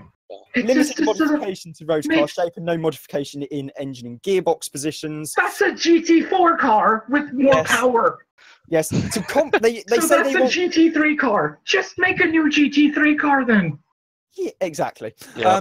They also want to complement and not replace GT3, so sprint races only and only for AM drivers. They want to introduce it next season, not only in a special one-off event in Blancpain GT Sports Club, but Wait. for This is only for AMs, Yes, they also want to introduce it into. and they want to introduce it GT. to Blancpain GT Sports Club, but not Blancpain GT, because they want Blancpain GT to be GT3 cars, Yes. which are less powerful, but have more aerodynamics and more grip and pro drivers. And And actually they want stand to a give it chance to of. British GT Championship Yes. and have a one-off event. Actually, you know what? Those GT2. I've just thought of something. Those GT2 cars at the start of next season around They're Alton not Park. GT2 cars. Do not call them that. GT7 divided by 2. There you go. Yes. GT35 divided by 10. They are not GT2 cars. They are not Actually, GT2 you know cars. what? I'm going to keep Those- saying this until someone agrees with me, because they're not GT2 cars. Actually, I've just realised something. Those, whatever the hell we're calling them, cars around Alton Park at the start of next season. What can possibly go wrong there? Oh, God. Yeah, I just realised that. And this is Alton Park, which is one of the sketchier tracks we have in the UK. That's, And that's one way of putting it. yes, that's one way of putting it, because it's bloody quick and there's not an awful lot of runoff area if you do make a mistake. And there's- Especially at Druids. Wait, go And it's back, all go back grass. to the previous slide. Go back. Kazuo, go back. Yes, I have no idea what slide Kazuo's on because I'm just looking at this power. Sorry. Yes, so GT4, 334 power. Okay, I get that. No, GT3 the previous likewise. slide, Kazuo, back. He got it. Don't Yeah. worry. That one. Okay, from 2020, they want to have it in World Challenge, Blancpain GT Series Asia, and in Blancpain Sprint Cup. So they're... Wait. Hold that on, they makes want us- to kill British GT See, with an this is exactly experimental why class, which I makes was no confused. bloody sense. Hold Because on, what the they want hell to keep was Stefan GT3, but they're extending it to have the new cars that aren't GT2 cars, but are faster than GT3 cars, but they're supposed to be cheaper than GT3 cars, but they're quicker than them, and they're going to put them in Blancpain GT Sprint Cup, Blancpain Asia, and Early World Challenge. Hmm. But they still want to keep GT3 and not replace GT3. Yeah. What does that Yes. even mean? I don't know. What does that mean? It's just a stupid excuse to make another series because he can. It's not It's not another though. series. He's literally blowing up his own series by making the waters muddy by going, we want to keep GT3 cars because everyone's bought them, but we're going to make an insane and idiotic new car that isn't a GT2 car, but it's not a GT3 car, but it's based on a GT4 car, but it has more power and less downforce. So realistically, it should be a GT3 Plus, but it's not a GT3 Plus, it's a GT4 car. Who would even sign up for GT2? That's the question. Like, I That don't. is I the don't know. question that no one has bothered asking when they were making these idiotic rule sets. So they want to kill British GT as well. I don't Apparently think so. They might as well, really, because it's healthy. GT4 teams. And given that we're relying on GT4 to actually keep the grid numbers at a really nice level in British GT as well. Yeah, you see, it's healthy. They have to kill it.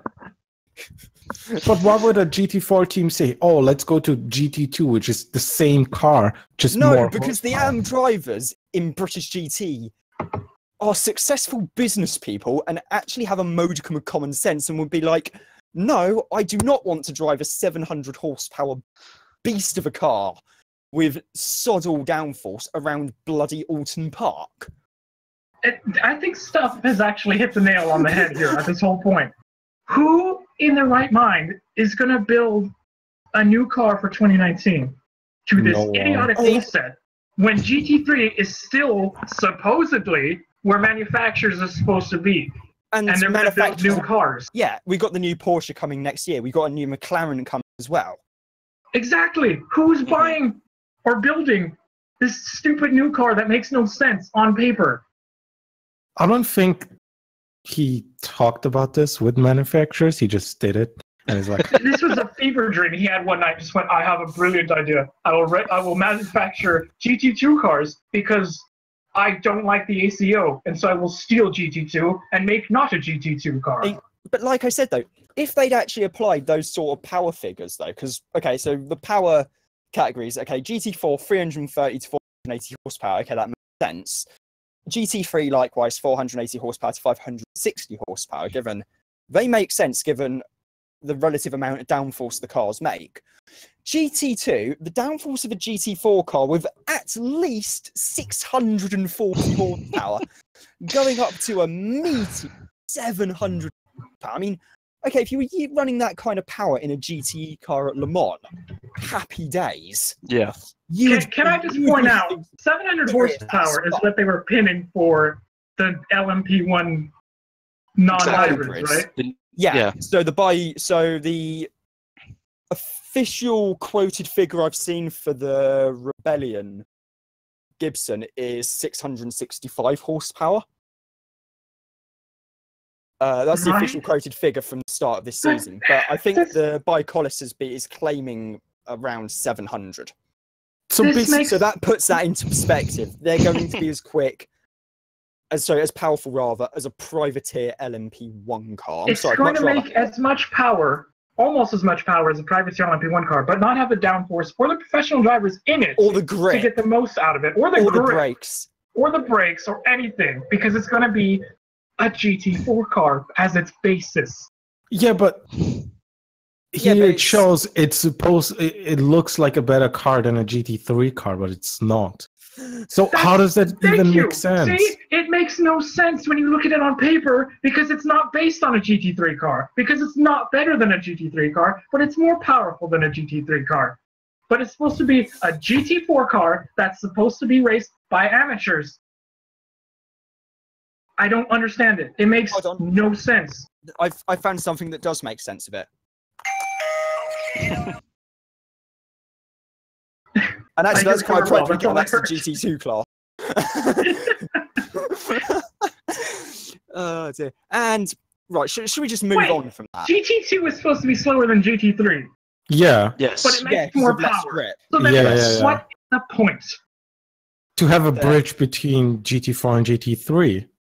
Hold on. If you're going to have a more powerful car, it should be faster than the thing that's slower than it. Yeah. Logically. Logically, yes. I think I've actually found the point with GT2. There is no point. Then what is the point of introducing a rule set if you have no point to it? But the thing is, they don't do multi-class races. They want to keep it separate. You see, he's getting to the nub of everything. In the fear of killing GT3, so they run it separate until 2020 when they run it with GT Asia, Sprint Cup, and PWC. It doesn't make any sense whatsoever. So why are they introducing it? So in 2019 they won't kill it. There you go. That's why. But in 2020 their plan is to kill it. They apparently just want to kill off their own series because that makes perfect sense. Meanwhile, we'll go chasing after money from a fucking video game because that makes perfect sense. Kunos Simulazione, based at the Vallelunga circuit at Rome, I believe. Still, everyone should just buy that game because that's the only way you're going to play any form or semblance of an SRO GT series in the future, probably. Actually, no. If you want to play an SRO series properly, go on Steam, download GTR2. Thank you for that graphic, whoever put that in. And I'll tell you what, the thing is that I've actually got GTR2, and it's still a good game to this day. I'll have you know, I actually do like the Intercontinental GT challenges. It makes sense. So, yes, it's good. Yes, it brings together 5 of the world's biggest endurance races. Well, there's currently only 4 of them, but we'll gloss over that. 5 different race durations, 5 iconic starting at Bathurst. Of course, the weekend after Daytona, as it usually is. Then it's off to California, to Laguna Seca. It's the wrong time of the year to have California on the calendar. Indeed. California. It's not hot. Shut up! Really What's wrong with a bit of Red Hot Chili Peppers? Well, when I'm excuse thing trying in to make it. a point, and you're over trying to sing. Actually, me singing. Oh God, no! Sorry, that has happened, hasn't it? That was absolutely... Yeah. Check that one off your bingo cards. They can't make up their mind whether it's March or April, and you can't race in Laguna Seca. Hold on. What if it's March? What if one part of the meeting's in March and the other part of the meeting's in April? Ooh, is that even possible? Well, yeah, 31st of March. Start on the 31st of March. Oh, look at you trying to be clever. And then It would take an entire week, though. I have some news for people who don't know where this is. Laguna Seca is a very hilly track in Carmel, or not Carmel, in wine country, isn't it? No, that's Sonoma. No, that's Sonoma, yes. It's in Monterey Bay Area, and it's near Salinas. The problem every time with Laguna Seca, every morning, is fog, because the fog comes rolling in. The fog is worse in March and April. So there's no way that they get an 8-hour race in on whatever day they put on that day, because the fog takes about 3 or 4 hours to burn off. Well, maybe they make a night race. You can't race at night at Laguna Seca by curfew. Oh, God damn it. That's why when they American Le Mans That's why it's capped at 8 hours, because that's the longest you can run on track. I mean, so we have like 4 hours of So we have 4 hours of red flag, basically. Yeah. That's my point. You cannot race in March or April at Laguna Seca. Not only because the weather might be a bit iffy, who is going to show up in March or in April from whatever championship they're running, because that's when all championships start up, to randomly turn up in California? No one. That's why they moved it to October at the end of the year, to get people to come when their championship's finished. So why on earth they've decided that they're going to move the race from the end of the season to all of a sudden be the second race is beyond bonkers. So the thing is... Sorry, I was just going to say so quick. Stuff is put in the comments, I hope this is just a bad dream. No, it's not a bad dream. No, it's not a bad dream. Not. Sadly, this is actually reality. The thing is, Blancpain GT has testing in March, and then Monza starts in April. Yeah. I know! So... Yeah, then it's the Spa 24 hours, then the Suzuka 10 hours, and then... And why is there such a huge gap between the California 8 hours to the Total 24 hours? Why? Don't know. Why not? Why not, exactly. That makes no sense. On the plus side, though, the Kyalami 9 hours is on the calendar. Yay. Yay, it's the only good note on a really shitty calendar. Yeah. It's the only good bit of news that's actually come out of the press conference today. I just don't understand. They're awarding manufacturer's title, a pro driver's title, and an AM driver's title, and they're saying there's one and only one winner for each title. No second place, no third place, one winner. So they've described basically how all championships work. Good job. Yes. There's only one winner. Yes, I don't know what other championship you're looking at, but they only give out one trophy. Yes, and the 2019... Oh, crying out loud. Can we just stick a pin in the point that there's a manufacturer's title in the IGTC, a pro driver's title, and an AM driver's title, right? They're giving out a title in the thing that's already been established and has legs. Now we're making something that's completely pointless and is ripping a name from one of the series that they own, which is just confusion. Yes, from 2019, manufacturers will be given the opportunity to score points through their customer teams and drivers, ranging from That's platinum what to they do bronze. already in IGTC. Yes, across the 3 SRO Continental Series, and receive a trophy for the best GT Global Customer Racing Program. Oh wait, that's actually IGTC, come to think of it, right. Basically. And the next level will be Intercontinental what is this? direct manufacturer-supported competition, and then the World Challenge being the Customer Racing Coordination. Oh, God. What does that even mean? No sense. Okay, no. And Stefan Rattel, right? He's supposed to be the guy that oversees GT3 and GT4 racing, and his whole mantra for screwing up the Endurance Cup this year was to get rid of factory teams, right? Because he was supposed to be looking after customers. That's what he said. Those are his own words, right? Yeah. Now he's saying, screw the customers. The IGTC isn't for customer entries.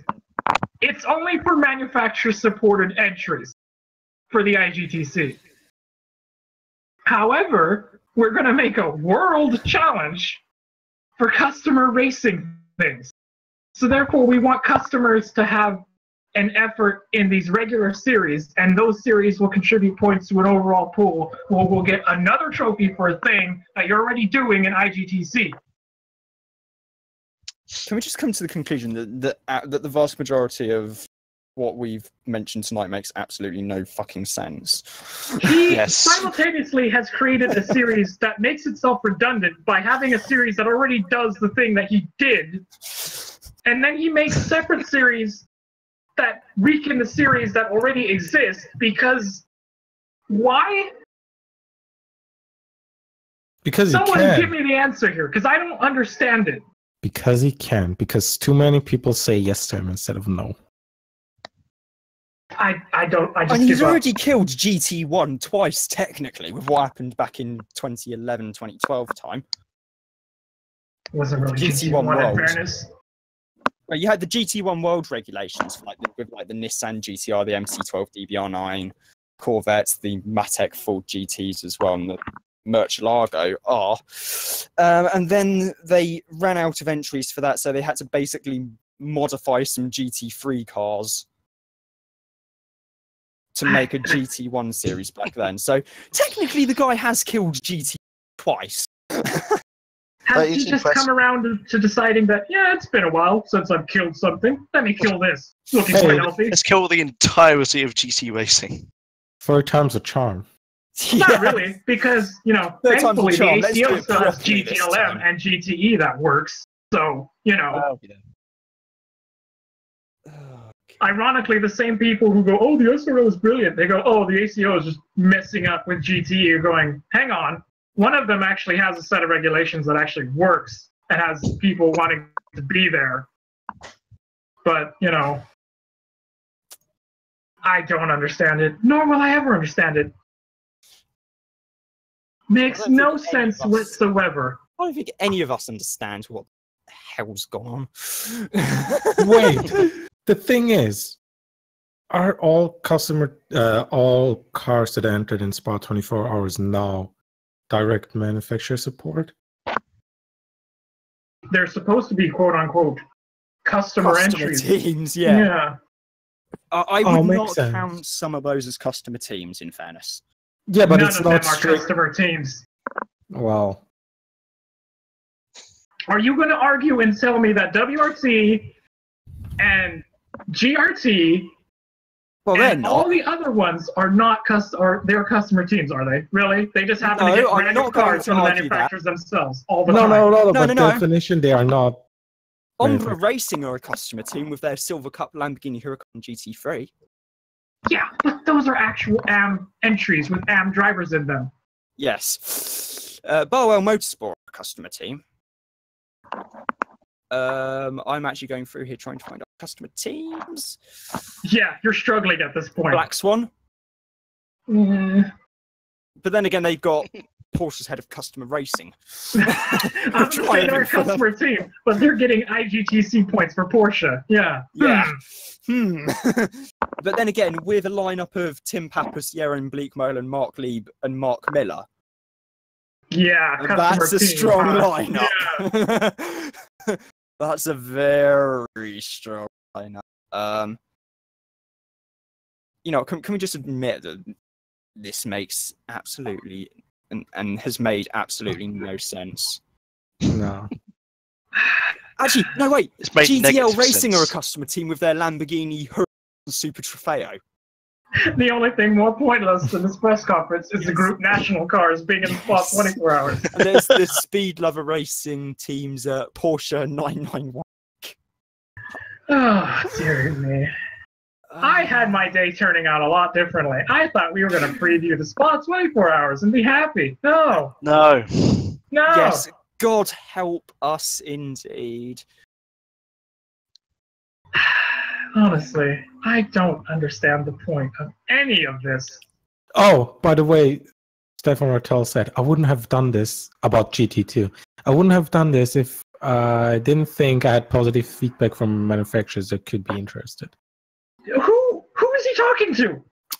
This is a Daily Sports Car by any chance, because I've just found the interview.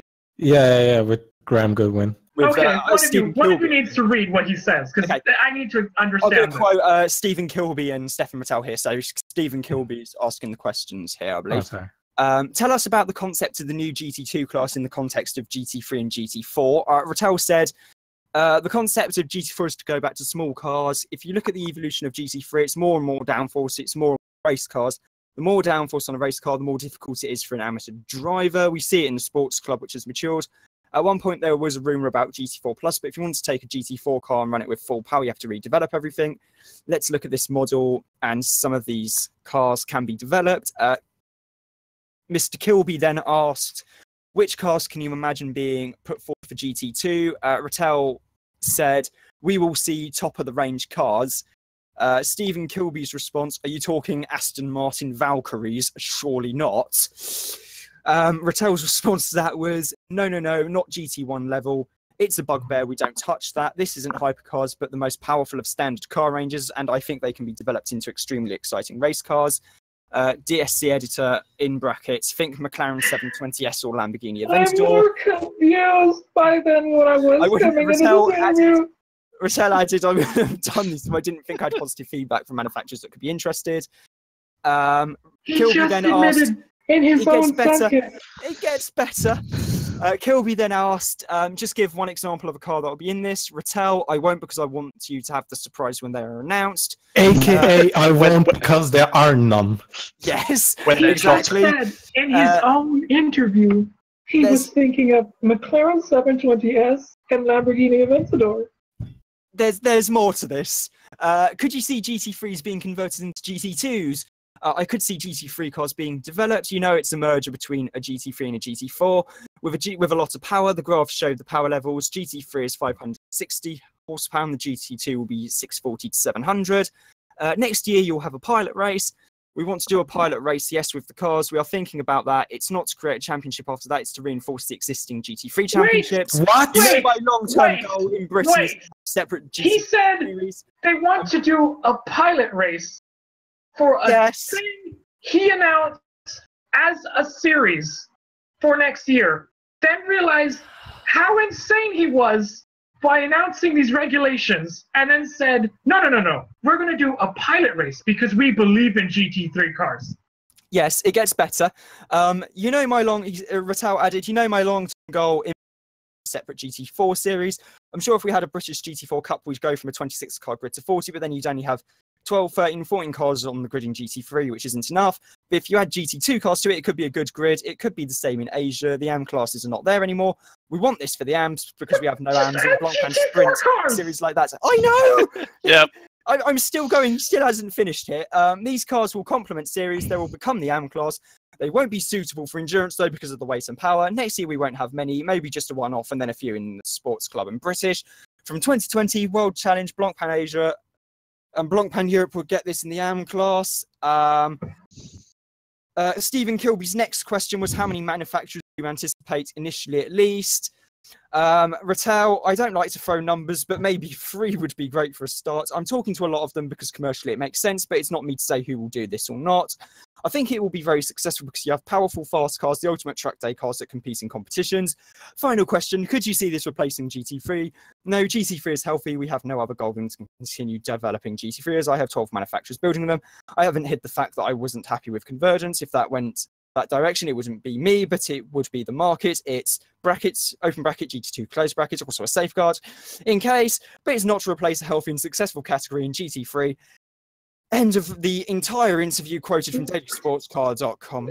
I need to read this again because my mind is broken. I don't understand this lot. No, it won't replace GT3 because it's going to take GT3 down with it. Yes. So you're telling me that this idiotic bullshit interview he just gave, he's admitted that the thing that he had as a branch of his fucking press conference was a thing that may not even exist next year, but it's only as a safeguard it's only a safeguard to protect himself from possible GT convergence that may or may not happen, because it's not happening because he's an insane person. The funny part is this has been posted 20 minutes after the press conference. No, sorry. 2 hours after. Sorry, my bad. In fairness, it is quite a long interview, so it probably would have taken a decent amount of transcribing. Yeah. So not in fairness, even... I mean, the interviews which I do, Formula E round, usually quite short, sharp, to the point. So they don't take, well, relatively speaking, they don't take that as long to transcribe. This was posted shortly before 6, and when did the conference end? The conference ended at, I'm going to guess, 5:30 your time, Penny? Did it take an hour? Okay, so it took only... The press conference took 1 hour. Just over an hour. Just over an hour, yeah. Okay, then it was posted like 30 minutes later. So already like half an hour later, this guy's backpedaling on what his plans are with GT2. I don't understand. I think him saying it out loud in the press conference made him realize how retarded it is. So now he's going. He probably realized that. Oh shit! He's going public about it, and saying like, "Oh no, this is completely Oh different." my god! So what is it now? We were going to talk about and review the IMS around it, but no. I can't be bothered at this point. No. My mind is just. I don't understand. I think we're all going to need a fairly stiff drink after this. I need to lie down. I have a headache. Yeah, Forza, you need to go lie in a darkened room with a wet towel and some halibut oil. I don't understand. The whole point of this whole press conference was to announce something for the future that isn't happening, but may happen, but may not happen, but also is looking likely to happen, but it's not happening. Oh, and also there might be a finale at Las Vegas for the World Challenge that may happen, but may not happen. Let's hope all of this just doesn't happen. Can we just start over and just make a sensible calendar, please? Hello, darkness, my old friend. Yeah, that's about right, really. I just don't understand. Do we have that on hotkey still? Oh, man. I don't know. Have to ask Kazuma. Scrimpy has said he'll do us a favour and open the window. Tar very much, mate. Oh my God. I don't understand. The whole thing I had written out for yesterday, just for a nice preview for the Squad 24 Nice hours. preview. It's completely pointless. Yeah, I can't use it now. It's completely pointless. Actually, There's no point now. Before we finish the podcast, can I quickly mention the biggest news story before today? What would that be? The passing of Sergio Marchionne. Oh, yeah, of course. Ah, yes, of course. Which we have to do. What he done at Fiat Chrysler Group was incredible. Mm-hmm. In terms of getting them actually back into profit. And great businessman. Keen to speak his mind a lot as well. But just He was an important person, but he also was a man without his flaws. Or not without his flaws, rather, considering he's probably the reason why Dodge doesn't race anything here in the States, and also why the Viper program has been axed. But, yeah.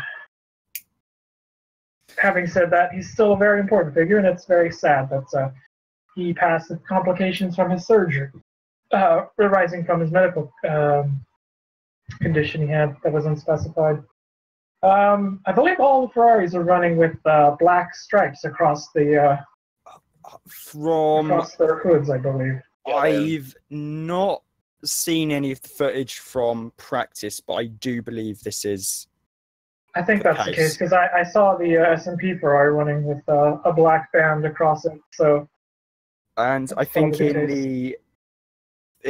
the Hungaroring for the Grand Prix this weekend, I think Ferrari may have actually taken their sponsors' stickers off as a mark of respect. Oh, that's very classy if they did that then. The last time I think Ferrari did that was the Italian Grand Prix in 2001 after what happened on September 11th. Right. But yeah, our thoughts are with Sergio's many friends and family at this incredibly difficult time, and with Ferrari as well, and with Ferrari and Fiat Chrysler Group as well. And as I should mention, as a result of Sergio's untimely passing, Mike Manley becomes the new acting head of Fiat Chrysler, and he was I think he's still the CEO of the Jeep brand, and in addition to his new role as CEO of the group. And who takes his place at Ferrari? John Elkann, I think, is the new CEO of Ferrari. I think so, yes. who is the great-grandson of the Agnelli family, who are the longtime owners of Fiat. So, yeah. It's probably a fitting way to end this, actually. Yes. Ended on a rather somber but high note. Yeah. Yeah. So, thanks for enduring this interesting podcast, and Yes. we will come back with next week with a Bot 24 podcast. So, hope you enjoy us then. Yes. So,